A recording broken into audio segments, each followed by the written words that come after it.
You got little kids Hello, beside you. everyone, and welcome to the Keys to Success. I am so excited today. Unfortunately, I don't have my co host, Talisa, so I'm going to be holding it down without her. But I have a wonderful, wonderful guest that's going to be joining us today. His name is Daniel Klein, and I am super thrilled because he is literally the OG, my original mentor, still my mentor, still like my go to for every freaking thing when it comes to real estate. So, Daniel Klein, we are so excited to have you. Welcome. Well, thank you so much, Deva. Love your smile. It's always good to talk with you. I love our talks that we always have, and so it's a pleasure to be on the show with you. Thanks for having me. Absolutely. This is such an honor for me because I literally remember me being like on those different DFW or Fort Worth Facebook groups years Yep. ago. And I would always like see you responding. And I'm like, oh my gosh, he really knows his stuff. And Mhm. then one day I built up the courage to literally slide in your DM and say, hey, do you mentor or can I help do Yeah. something? Do you remember that? Yes, you were a teacher back then. I So was. I was a you teacher were a and teacher. principal, and Yeah, I was yeah, like that's done with right. it. I think you Yeah. were an assistant principal or something. Anyway, you were in the educational field, and then you went to the consulting field, and then you called me one day and you said, Daniel, I'm going full time in real estate, and I was just like, man, that is awesome. I'm so excited about that. So Yes, yes. And a yeah, lot of that was because of you, because you made it real. Like I was able, like when I tell you I am so blessed to be connected with Daniel, because if you live in the Dallas Fort Worth Metroplex, you have heard of him, Liberty Home Buyers, you have heard of everything that he does. And I can't wait to tap into that. I don't know why my screen is frozen, but it is. That's at okay. least We're at gonna least you keep look good going. frozen. Yeah. And literally he and his group of partners, they do a phenomenal job with the Dallas Fort Worth Metroplex. So Daniel, I mean, enough of me talking. Share with us what you do and everything you do for the Dallas Fort Worth area. Sure. Well, my specialty is creative finance real estate. I guess my motto is I like to get paid, like to work once and get paid forever. So I do a lot of subject to owner finance. Um, I've been doing a little bit of Burr. I'll get into that probably a little bit later. I'm not doing Burr currently, but we help sellers that are motivated that don't have equity or don't have an opportunity to sell retail, and we help them with their debt, so debt reduction program, and then we also buy houses cash. We do some wholesaling. I've done whole short sales. I mean, kind of any strategy that you can think of. I either done it or do it, but I really enjoy subject to and owner finance. That's what I'm an expert at. It's what I've done most of my career, and so that's my expertise. And talk to us, how long have you been doing this? Long time. I'm an old soul in a younger body. I have been investing. I bought my first house in 2002 at the age of 25. Wow. I'm dating myself. I'm 47.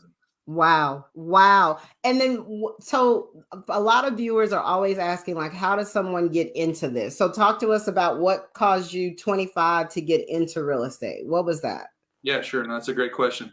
So I speak fluent Spanish. My beautiful wife Maria is from Mexico. My relationship with her is in Spanish. So I initially thought, I'm gonna do a fix and flip type strategy.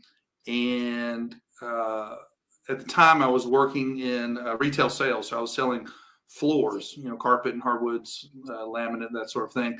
And I had gone to a National Guru meeting and spent $2,500. That was my tax return that year. And Maria told me, she said, you had best do something with that money. And so, I mean, no pressure, right? And so I went to this National Guru, and it was nothing but an upsell to boot camp and all that other stuff. But there was one thing that I really took out of that meeting, and it was find yourself a mentor, leverage your time with their expertise. You'll reach your goals 3 times faster. And so I just started telling everybody that I could possibly find that I wanted to be a real estate investor. Well, one of the people that I happened to tell was one of my customers that I was selling a ceramic tile floor to. And she says, well, I know a guy. He's one of my customers. And he said that if I'll take him to lunch, then he would teach me everything he knows about real estate. I was like going, cha-ching. I need to get that guy's number. Back in the day, I didn't have a lot of confidence, a lot of self-confidence. So You talked about building up the courage to contact me. Well, it took me a week of having this guy's phone number to finally give him a call. Coincidentally, after about two lunches, I bought 7 houses. And then I had to go tell my boss that I had an eye problem. And he goes, "What in the bleepy bleep is the eye problem?" And I said, "I can't see myself working for you anymore." And so, so we went on to build Happy House Buyers, Happy House Sellers. It was the largest creative finance company here in Dallas, in Fort Worth. And I sold that business in 2014. I retired for about 10 years. You actually reached out to me in my retirement. I was probably laying in my bed just pecking away on Facebook, because that's my expertise. But I really wasn't active in buying. The last 10 years, I've actually been buying just on referral basis. I don't spend any money on marketing. I buy plenty of houses. But somebody getting started, I would say the first thing you want to do is find a mentor, leverage your time with their expertise. Second thing is take action. And, I'm mentoring my son now. He graduated high school 2 weeks ago. His goal is to be a millionaire by the time he's 23. And I told him, I said, the only way that you won't be a millionaire by the time you're 23 is if you quit. Wow. And so that's the third thing I'd tell you is put your nose to the grindstone, run hard, don't give up, don't quit. You're going to have some ups and downs, but stay the course. And that is huge. Yeah, real estate is not a get rich quick business, as you know, Deba. I mean, you've had an extraordinary track record, but my experience is that real estate is not a get rich quick business; it's a get rich slow business. But if you really apply yourself and you stay consistent, I can't even tell you the things that real estate's done for me. I mean, you wouldn't even believe it. Vacations 12, 13, 14 times a year. Be honest with you, I'm tired of traveling. I want to get back into the business and build something significant with my son, and so that's where I am today. Is really wanting to have a huge impact on my son, and set him up for his future family, and so that's what I'm really focused on today. Wow. And you've said so much in, like, you were working, all of a sudden you were like, you met someone, you started telling them about real estate. You went and spent some money that you had with your tax return to invest in yourself, which is the best thing you could ever do. Knowledge is power. That's And right. yes, it was a lot of money. It hurt. You could have went out and did vacation, but you said, you know what, I'm going to invest in myself now so that I can really live the life of my dreams. And literally, when I say Daniel's always gone, he's always gone. And I'm so jealous. Like, I'm like, I want to go with you wherever you're going. And like, he does a lot of missionary work and living that life of abundance. You're then able to go out and do and serve and love and be kind of the hands and feet of God, and which is such a blessing, And I love the fact that you shared that, things that you want to do, things of like what you're teaching your son so you can help change the trajectory for him. And with real estate, I love that you mentioned it is not a get rich quick scheme. I need to yell that out to everyone, because a lot of people think, oh, if I just give you some money, you're going to turn 10,000 into $1 million. It doesn't work that way. Nope. At all. No. And so you decided your strategy was owner finance subject to. Tell the viewers what that is, because that's a little bit advanced real estate investing. Yeah, I would say it's probably the most sophisticated form of single family home investing. If I can, I'll tell you how I chose that. So when I went to lunch with that mentor, he asked me a key question. He said, "Dan, you do want a big check or do you want cash flow?" And my answer to him was, I don't want a big check. I have a job. I want cash flow because I want freedom. And so he was doing subject twos, and actually we were doing lease options back then. The laws have changed a bit, so we don't do lease options anymore. But subject to is where we buy a house subject to an existing lien. So in other words, the seller becomes the bank. They leave their financing in place. We take over their payments and we service their debt. So we don't assume it through the bank. It's a soft assumption, if you will, but we are servicing the seller's debt. Owner finance is where a house is free and clear. And again, we make the seller the bank, and we either give them a down payment, or on occasions, I've gotten into owner finance deals with no down and 0% interest. But the seller is financing the purchase, either all of the purchase price or a portion of the purchase price. Instead of us going to a bank to get a loan, we make the seller our lender. And talk to us about how do you cash flow? Because you're like the middleman. Yeah, so that's the best part. You get to all the juice.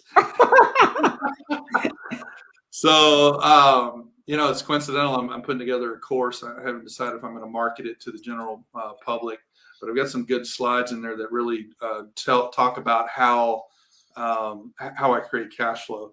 The first way that we can create, well, there's 3 profit centers. So the first thing that you need to realize in any real estate transaction, there's 3 profit centers. It's cash now, cash flow, and cash later. Okay, so cash flow is created in the debt that we're servicing. Say the underlying lien is $2,000, and then our exit strategy typically is owner finance. And the way that we structure that is through a wrap mortgage. That's probably maybe technical, I don't know, but anyway, we sell on a wrap mortgage. It's basically owner financing to the end user, the end consumer, and we charge a 10% interest rate. So on that $2,000 payment that we're servicing for the seller, let's say it's 200,000 at 5%. We're selling at 10% interest rate, say at a payment of 3,000. So every single month, like clockwork, I get a check for $1,000, $1,000, $1,000. I mean, imagine if you did that 10 times, Deba. I mean, what would $10,000 passive income mean to your family, to anyone's family? Well, I'm sure you have that coming in, but the person that's just getting started, what would that mean to them, where they could actually not have to work, but work because they want to? It really puts you in a place of creation. I would tell your listeners, how often do you think about your monthly bills, about money? I would say it's probably 75% of all of your waking hours you're thinking about money. And for me, I don't think about money other than how do I make more if I want, but I focus on creation. So I'm in a place where all of my monthly bills are paid. I don't have to really work again if I don't want to be honest with you. And so then it comes to a point of like, what do I create? I mean, do you remember when you were a kid, you had the posters on the wall of just dreams that you had? And yes. Then, and then as you get older and you get your bills and you get your responsibilities, you forget about your dreams. They go away because you're so consumed with making a living and your job and all the stresses that come along with responsibility. Well, just imagine if you didn't have that, and then you could dream again, and you could be in a place of creation. What would you do? What would you do with your life, with your time? What would you create? How could you help people? And so that's really what real estate's done for me. A house is a house. They all have kitchens and bathrooms, and some of them have backyards and some of them don't. But I just really, so I'm not really in love with houses and real estate. I'm in love with what it does for me and my family. Yeah. And that is so huge because you really talked about a lot of things of when you do the wrap and you do the subject too. Yeah. You're kind of like this, I don't even know how you call it. You're not really a landlord. You're more or less like, I own this. If there's a maintenance issue, the new owner that I wrapped it with, they're the owner. They deal with the maintenance. I'm going to get this check no matter what.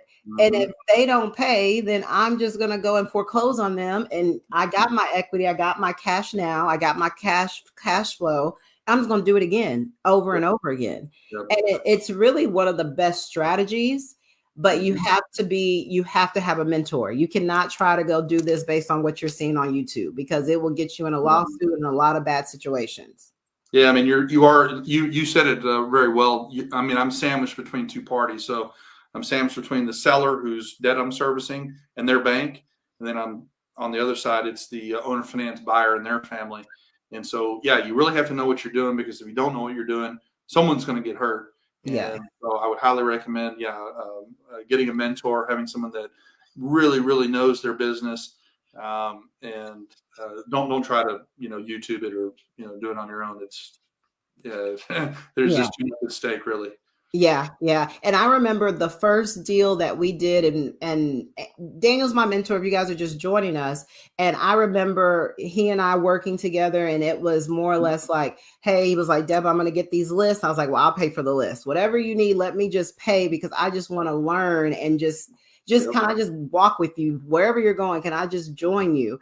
And he talks a lot about the freedom. And I remember being assistant principal, and I would call him like during my lunch break or in between meetings, and I would say, hey, I think I got this call. What happens? And he was like, oh yeah, I'm just kind of hanging out with my wife. And I would be like, oh my gosh, like this is, but because he was a mentor and I was able to see him and I like got that connection with him, he made this real. And he made living the life of your dreams, and how he's talking about living life creatively and colorfully, and where you can go in and be what you really want and not be tapped down with thinking about bills. And he made that real. And that's what a mentor does, is help you realize like, hey, there's life on the other side of chasing your W-2. There's life on the other side of, hey, if you really want to do this, there's ways to do that. And they will speed up the process like 100%. he's doing for his son. And so talk to us a little bit about, okay, you came out of retirement, and I nudged him so much like, hey, I really need help. And I kind of stalked you, to be honest. Let's put it out there. But he was so giving and so willing to be like, okay, Deborah, this is how you do it. And I thought I had a deal. You and Nalani met me in Seagoville at a mobile home. And that was the first time we like met, and you were like, hey, I'm willing to do it. And I appreciate that so much. But just thinking out loud of what made you say, I need to change? Like, what made you just say, I need to jump into real estate? And what can you tell someone that wants to do this as well? Yeah. Well, before I get going, I just want to acknowledge you. You know, I've mentored hundreds of people through the years, and you're in the absolute top 5 of everyone that I've ever mentored. I mean, you were very meticulous. You absorbed the information. You know, you brought something to write with. You know, that's one of my pet peeves is, you know, you're mentoring somebody, they don't bring anything to write with. Like, you're only going to retain 10%, but you were so meticulous and taking notes, really paying attention. And so it really sped up the process, because I was able to tell you once, you got it. And then, you know, we're on to the next step. To your question. So anyway, great job and congratulations on your success, Deb. I'm just absolutely thrilled with what so you're doing. sweet. And I also want to acknowledge Samson, because behind every man or woman is a good partner. And know that Samson has just supported you 100%, even leaving your job. And I think he was in a new job at that time. He was, and he was like, I'll pay the bills. You go figure this out. Yeah. But that's a precarious situation. You're in a new job. You know, your wife wants to take off and, you know, quit her job and pursue her dreams, you know, and to support that, I just want to acknowledge Samson for just his faith in you, and for, you know, supporting you and being there and allowing you to, you know, pursue your dreams. And hey, look how it turned out. Okay. That's fantastic. It failed. But to answer your question, the reason that I got out of retirement is because of my children. So I've got Nalani, who works at Hudson Title. Coincidentally, if you need any title business or work, you have any closings, go to Nalani Klein at Hudson Title in Plano. She wanted to get into the business. And so I just, man, I go hard for my family. I really, you know, my wife is Mexican, and one of the things I love about the Mexican culture is they are so family oriented. And so I've really adopted a lot of the Mexican culture into our lifestyle. And one of those is family. So I go really hard for my family. Alani wanted to learn the business. She didn't want to go to college. She wanted to be mentored. And how am I going to say no to that? And so that's why she was at that appointment with you. I said, hey, I've got a lady that I'm mentoring. She's really sharp. She's got a deal in Seagoville. I didn't realize it was a mobile home until we got there. Then I was like, what are we doing here? It was comical, but it was a good learning experience. I mean, you know, the thing is just take action. I mean, it wasn't a deal, but how much did you learn off of that one appointment? I mean, yes, you learned a tremendous amount because you were doing the deal. And so, you know, I will respect and honor, you know, someone that I've committed to working with, you know, and I'll show up to that, even though it wasn't a deal. That's okay. It's a learning experience. Matter of fact, Daniel and I went to an appointment the other day, and I said, hey, even if this is not a deal, this is a good appointment because this is a free training session. I mean, it takes a little time, a little bit of gas, but dude, this is awesome. And so coincidentally, Nalani she came to work with you actually, doing being a realtor. She got her license. I've never been licensed. I've never been in that world, but she got her license. She came to work with you. She went to Hudson Title, and then and she's 25. And then I have another daughter, Salma, who is 23, and same thing. She's like, I can't imagine doing a 9 to 5. I don't want to be told what to do. I'm a free spirit. I want to create, and they've had that pounded in their head forever. You're a product of your environment, right? You're programmed, and so For sure. programmed them. And so anyway, Salma wanted to get in the business. She's now currently selling owner finance homes. So if you have a owner finance property you need sold, contact Salma Klein. I mean, she is good. She's really good. And so now Daniel graduated 2 weeks ago, and again, doesn't want to do the big business college thing. I think college is a big business personally.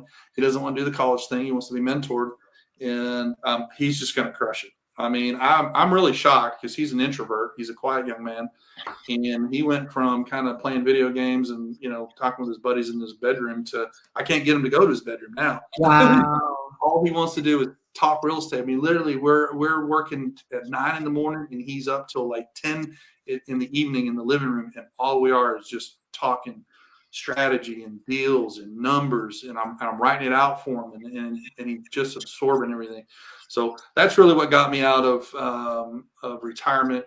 Retirement's for the birds, to be honest with you. Everyone that has a W-2, they say, "Hey, I want to be retired," but then when you're retired and you're doing nothing, free time is the devil's workshop. Yes. So I just I really got to a point not too long ago. I thought, what is my purpose? Like why does God have me on this earth? Like what is? And so I started praying about it. Hey, Lord, what do you want? What do you want me to do? What would you have me do? And the answer is mentor your kid, pass on the legacy, and help as many people as you can. I feel like that's why we're here to further the kingdom of God, share the gospel, help as many people as we can. And what better place to begin to help people but in my own family. Yeah. Oh my gosh. I just love that. So literally, guys, y'all can see I'm an extension of Daniel, because that's literally the same thing I say all day long. Like, I just want to help as many people. I want to love on people and show them like there is life in abundance. And I think sometimes you can get things misunderstood when we talk about money, because that's something that's not talked about a lot. When you're in the W-2 world, you're not supposed to talk about your salary. But we all need money. That's what we get up every day to do, so we can make money. But if you live in a life of abundance, now you have more money to help other people that are less fortunate than you. And so biggest thing, I know people definitely want to hear about, okay, we know about owner financing. How do you find these owner finance deals? Like, how are you doing that? Yeah, that's a great question. So I've been retired for 10 years. I explained earlier that I've literally been buying houses off a referral for like the past 10 years, just because, well, maybe people on Facebook don't know me, because I guess maybe I'm a little bit more private person. I need to take after you, Deba, and really hone my social media skills. But really referrals. So I think the first thing that if someone's getting into the business, the first thing they should do is they should just tell every single person out there, what they're doing. Do it on Facebook. For me personally, we're cranking up the marketing. We're going to do some open record requests. We're looking for probate, people behind in mortgage payments. I think I found a list where I can get behind in mortgage payment data straight from the credit bureaus.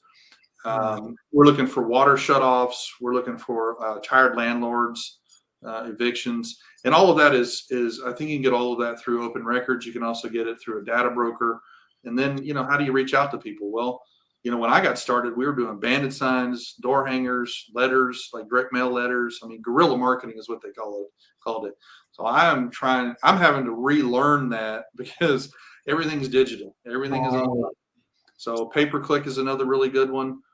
We're setting up ClickFunnels to get a landing page or squeeze page, landing page, whatever you want to call it, with ClickFunnels.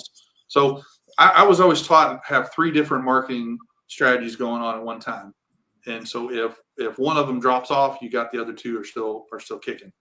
And so I'm planning on setting up, 4, 5, 6 of them. I'm still doing deals. I mean, I'm still getting calls. I get calls like all the time. My son just looks at me and goes, I mean, you get calls like all day long. Where are Yeah. they coming from? And I said, that's what happens when you're in the business. I mean, when Yeah. people know that you buy houses and you let everybody know what it is that you do, and they know that you're going to operate with integrity, Mm-hmm. with, high moral values. You're going to honor your word, and you operate that way. Well, people want to do business with people they like, people they trust, and so I just get, not to toot my own horn, but I get calls all the time from people that just have deals and don't know what to do with it. The numbers don't work, whatever the case may be. But so referrals, the marketing, and those specific criteria of people that, if you don't like my criteria, put yourself in a motivated seller situation. What creates motivation? Well, what creates motivation is a life happening. What's a life happening? Divorce, job loss, death, relocation, all those types of things. Put yourself, kind of have empathy, right? Put yourself in the shoes of someone that, maybe needs to sell their house fast. Why would that be? And then once you've identified what that situation would be, well, where can you go get that data? And then once you identify where you can get the data, okay, how can I contact them? It seems to be that people are contacting through cold calling and texting and, email drip campaigns, all of it electronically. Some people are door knocking. I don't do that, but I know that it's effective. I just choose not to do that. But those are all excellent strategies to use. Does that answer your question? Did I give? Yeah, that's that. Yeah, that is a lot. That is a lot of different techniques. As you can see, there's a different way to do it, and each person is different depending on what their personality trait is and what they're looking for. Now, tell us about this motivated seller. Would it be a house that they have a lot of equity would work for owner financing, or would it be something that doesn't have a lot of equity? So, well, that's you're talking about two different types of strategies and two different type of equity values, if you will. So, subject to would be someone that has little to no equity. Actually, what I'm finding right now, Deb, is that everybody's got equity. Right. The market just sprang up here in the last 2 or 3 years. And so I'm doing some subject twos where I give them some cash up front, or I don't give them cash, but I give them a note. Basically, I'm negotiating a portion of their equity. I'm servicing their debt, and then I'm paying them a portion of their equity, and in the form, like I said, of some cash up front or cash over time. The owner finance, if you're purchasing on owner finance, that's a free and clear house. Anything other than a free and clear house is a subject to, because you have debt to service there. So if it's an owner finance type scenario, you're looking for those free and clears. And that's a good point. I didn't cover that actually when I was talking about strategies for finding houses. Somebody that has a free and clear house, over 65, those types of setups, those types of scenarios, where someone, when I go to a house and I talk with a seller, I always ask them, hey, if you get this check, what are you going to do with it? And they're like, I'm going to go put it in the bank, or all right. I'm like, well, hey, what if I turn this property into, an investment for you? Instead of you just putting that in the bank and getting, 2 or 3%, why don't I pay you 5%? And it's secured by real estate. You're familiar with the investment, obviously. I mean, it's your house. And, I've been doing this for 20 years, and I know how to handle it. You'll get a payment regardless of whether I get a payment from my tenant or my owner finance buyer. And I've turned a lot of people into, from like a wholesale type deal or a fix and flip type deal where I'm offering them cash, to them taking payments, just because the idea of them turning something that they're so familiar with into an investment property, whereas they're not really getting money if they get cash in the bank and they get a better return. I'm able to flip those people quite a few times. I've been able to do that. Yeah. And one other thing I want to add is that because this seller financing, owner financing, subject to any deal that you come across, you can be creative to make it work. And I think that's the beauty of learning the subject to the owner finance. And you don't have to be an expert at it, but you do have to be versed enough that you will let your mind think, because it is a critical thinking idea. And because I had worked with Daniel, I was actually able to do something very similar to this not too long ago. When I went to a regular listing appointment as a realtor, it was a house that they had as a rental for so many years, and now they're thinking about selling it. but they did like getting the money every month because it Mhm. was free and clear. But they didn't want to deal with the day-to-day maintenance and dealing with the tenants. So I just came up with the idea, well, how about I just take it over and I just pay you, but I handle everything. And, it's still secure. We go through title policy, do all that stuff. And they were like, oh, I never thought about it. And so I was able to get the house, zero interest, zero down. They actually brought money to the table. I didn't bring anything. And I'm paying them like $1,200 a month for a house that's worth over 400,000, and I'm cash flowing like over $1,000. That ain't nothing, because that's all because of you. Seriously, for real, like for You're real. crushing it. You're crushing it. Congratulations on that deal. And it's they said they've never thought of it, and it's only because you thought of it. And so, I always tell people, here's the box, like this is the realtor box, if you will. I'm like, Yeah. oh, yours is way over here. Oh yeah. Oh yeah. And most realtors that I've talked to that only know the realtor side, they're always like, you can't do that. They try to slap my wrist. I'm like, okay, well, this is just not our conversation. Well, it's illegal, isn't it, Deborah? That's what you're saying. Oh, it's illegal. I said, no, you just either haven't heard of it or don't know how to do it yourself. But hey, Exactly. and then I'll tell them the same thing I told you. Hey, bring me a deal, and I'll take the deal, but I'll show you exactly what I'm doing. Oh yeah. And there has not been a deal yet that I have brought to Daniel that he was like, oh no, I can't mess with this. He will find a way to make it work. And he's so loving on people. So it's not really just, hey, he's looking for his end game of what he's going to get out of it. He's always thinking about, okay, what does the seller need? What can I help them with? And then the end buyer, placing them in a home that most times they wouldn't be able to get qualified for. Do you know why that is? Why? You know why that is? Because real estate is not a real property game. Real estate is it's a people's game. It's a Absolutely. people's business. And we're touching people in the place that matters the most, their homes and their families. I mean, they're directly affected. So what I always tell people is don't focus on the money. Like if you're serving your fellow man, you're doing business morally, ethically, and legally, the money will follow. It's just inevitable. And so I don't focus on really the money aspect of it. It's great too, right? I mean, we all love buckets of money, but if we operate in an honorable manner and realize that this is a people business, you're going to be successful and the money just follows. Absolutely. Oh my goodness. I mean, I could not say that better, because when you think about helping other people, God will continue to bless you. And that's just kind of how the world works. 100%. Thinking about helping other people. Okay, now talk to us, because you've been doing this for such a long time and you have seen the trends up and down. Yeah. And I still hear people saying, I'm just going to wait for the market to crash. No. What are you seeing? What are the trends that you're seeing? What can you share with us that people that may be freaking out about the market? Oh, that's a great question. Well, the best time to get started in real estate was yesterday. So, and today, not tomorrow or a couple of years down the road, there's still people that are out there hurting. I've said to people, if there's foreclosure still going on down at the courthouse step, there's not enough of us, right? Somebody hasn't gotten help. Someone hasn't been reached. Otherwise, the bank wouldn't be taking that house back. What would I say to somebody that says the market's a disaster and I'd say that there's just still opportunities out there. I mean, I've been talking with some wholesalers and other investors. Some of them are just switching up their marketing to go a little bit further out of Dallas. Some of them are finding that a little bit further out is not working, so they're coming back. They're coming back in. Some of it's market testing. Go market out maybe a little bit more rural. Salma sold a house in Cleburne. She sold it in 2 weeks. Wow. I mean, I don't even know where that is. I've never been to Cleburne.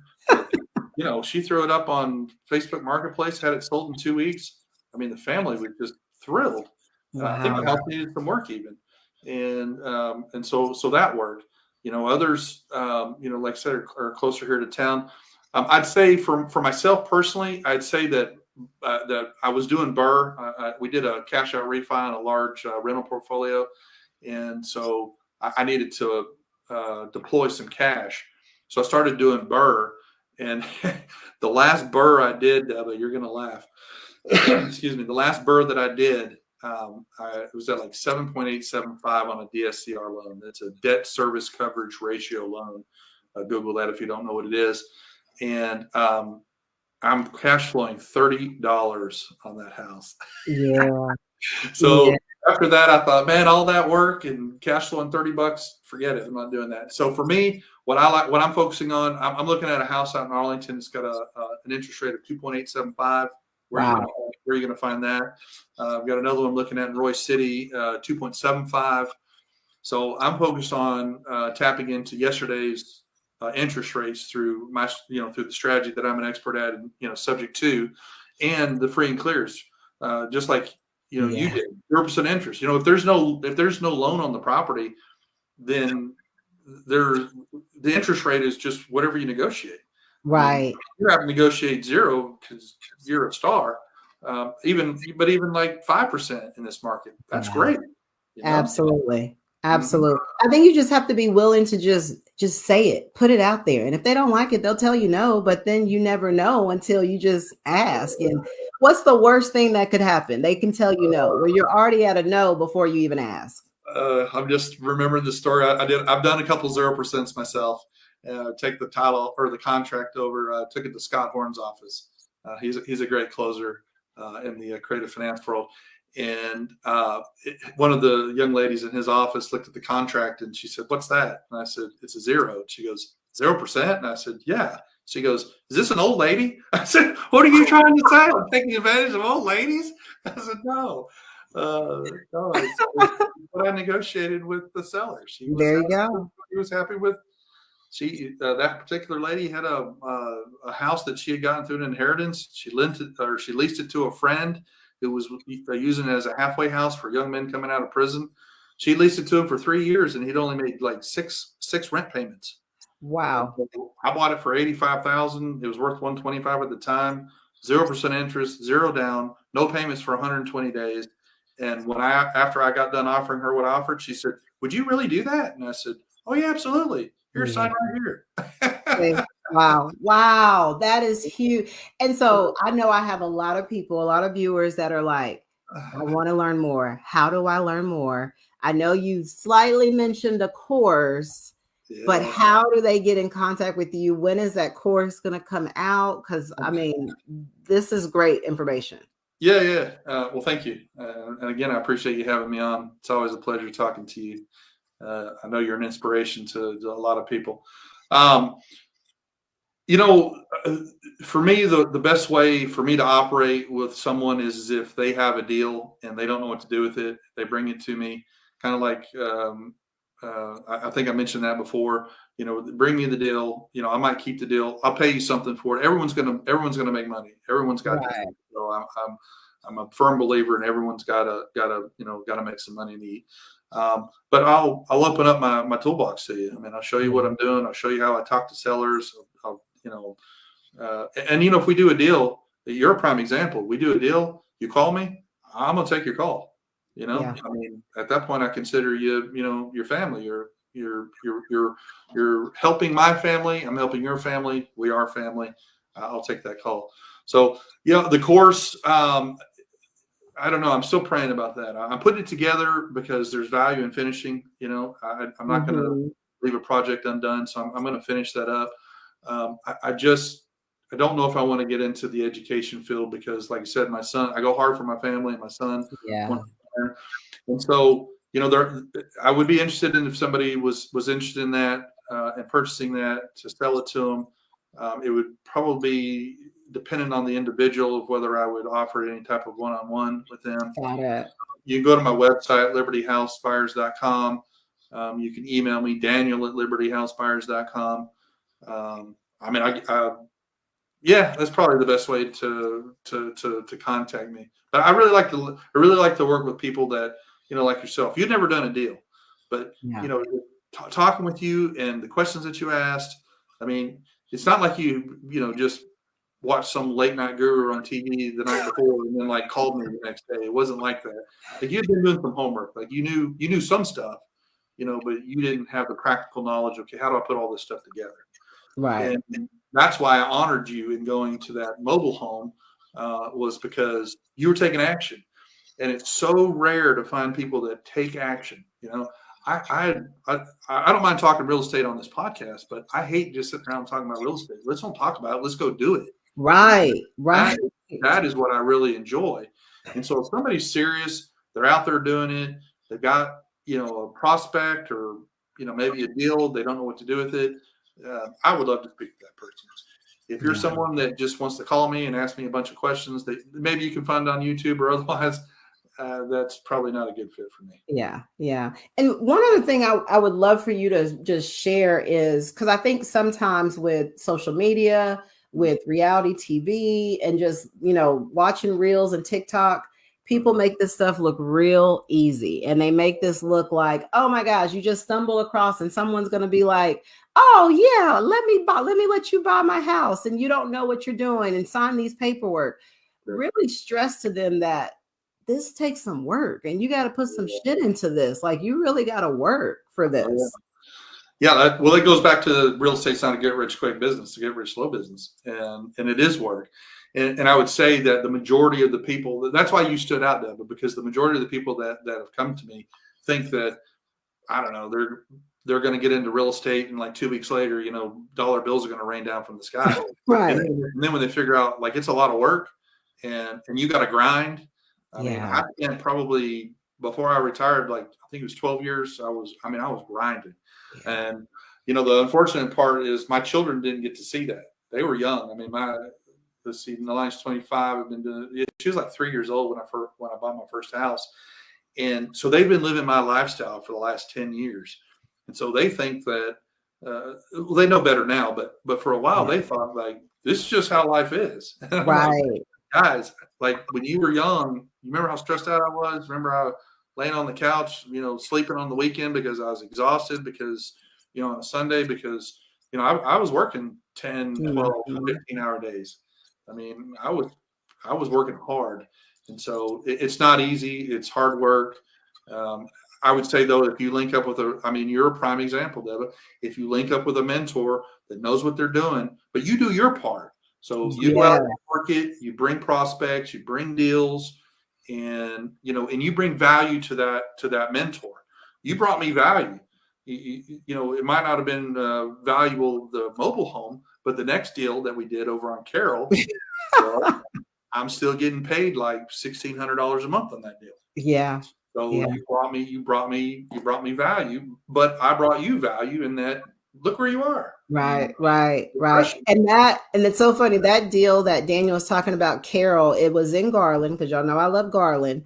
And we were in the deal and it was a subject to, we did a wrap. And I learned so much on that deal. But when I tell you shit hit the fan, stuff hit the fan. And I was like, can you just buy me out? Because I'm terrified. You don't even know the half of it. They called the loan due on that. The sellers took some of the escrow money they weren't supposed to. My gosh. It was a fiasco. But if you know what you're doing, even though those problems come up, if you know what you're doing, you're connected with the right people, you have the right resources, the right relationships, then those things come up, but it's not the end of the day. It's not the end of your career, and so I was able to, turn that circumstance with the bank and with the sellers into a win. And family's still there. They're enjoying their home. I'm making money. And so those relationships and resources are incredibly important. And even for someone that's, at my stage of their career. Yeah. And you really talked a lot about the relationship piece of, even though even now that, I do a couple of different deals on my own, I will still reach out to Daniel in a heartbeat and be like, okay, I'm trying to figure this out. What do you think? Or if I'm like, hey, do you know a good contractor that can do this, that, and the other? And that's the big thing of the relationship piece. If you are thinking as a realtor and investor, if you are just thinking about yourself and thinking about how can I eat and how can I get this money, you will not be successful, because the people that are really doing this, that circle is small and everyone kind of knows each other. They may have never met, but they know enough of each other. And that word gets around of like, yeah, you don't want to mess with them. Their integrity is not there. They're not honest. And so the relationship piece is, it's one of the biggest parts of this game. It really, really is. I think what you're describing is the difference between abundance and scarce. Yeah. There's very, very few people in our industry that are abundant. There's a whole bunch of them that are scarce. And so, look for the people that are abundant. There's, I refer a contractor out, I refer, whatever it might be.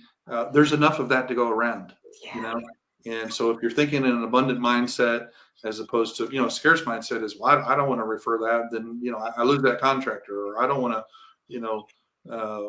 give that person this advice because then I can't do deals because they're going to go do deals.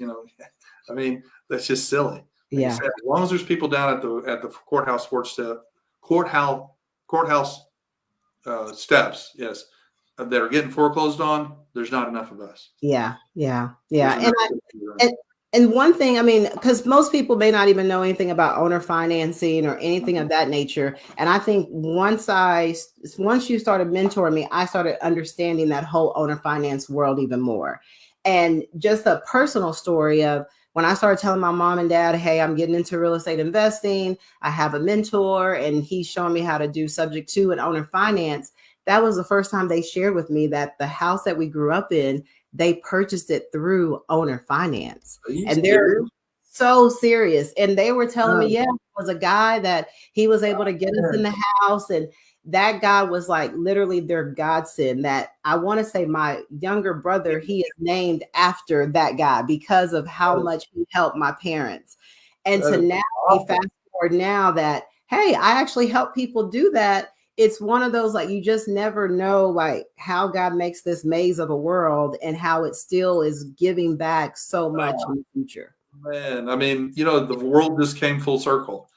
That man helped your family, and then in turn, you're turning around, not even knowing it. That's just how God works. That's how God works. It's like you didn't even know it, and now you're helping other families in the same manner that man helped your family. What an incredible and powerful story that is. I did not know that. I did not know. That's the first time hearing of that story. And that's a good one. That is so, and I'm like, oh my gosh, like y'all did that. And then it made sense because at that time they weren't able to qualify for a regular house, but they really did want to get into a house. And that was the only way they knew how to do it. And the house is now paid off and we still own it. And, look at it now. Crazy. And just for me to be a part of that, it just gives me the goosebumps. I mean, that is just so awesome. Crazy. Well, finance is the jam. Yeah, seriously. Oh my gosh, Daniel, thank you so much. My heart is so full. I feel so honored to have you on my podcast. And I just want to say thank you from the bottom of my heart. I don't think I've ever really just shared my true, genuine thank you for you being so open, being willing to share your world with me. That allowed me to step into a little bit of your world. I want to be like you. One day I want to just travel the world too. But thank you so much. Anything else you want to share with all of our viewers? No, I mean, just again, I'm honored and feel privileged to be on your podcast. I'm incredibly proud of you and what you've accomplished. Thank you so much for touching so many people's lives. Thank you for being abundant. Thank you for being giving to others and their families, and God in turn has deeply blessed your family, and so it's just an honor to be able to serve and to be here today to share just a little bit about real estate and the business that we're in, and hopefully we've sparked an idea in someone, and through our conversation someone's life might be changed. That would be my deepest desire. Absolutely. Again, thank you guys so much for joining. And I really mean it. Like, if you have a deal, please reach out to Daniel because he will open everything up and share everything he can to get you to understand the subject to owner finance world. 100%. Thanks again, Deba. Thank you guys. Y'all take care. All right. Bye-bye. Hey.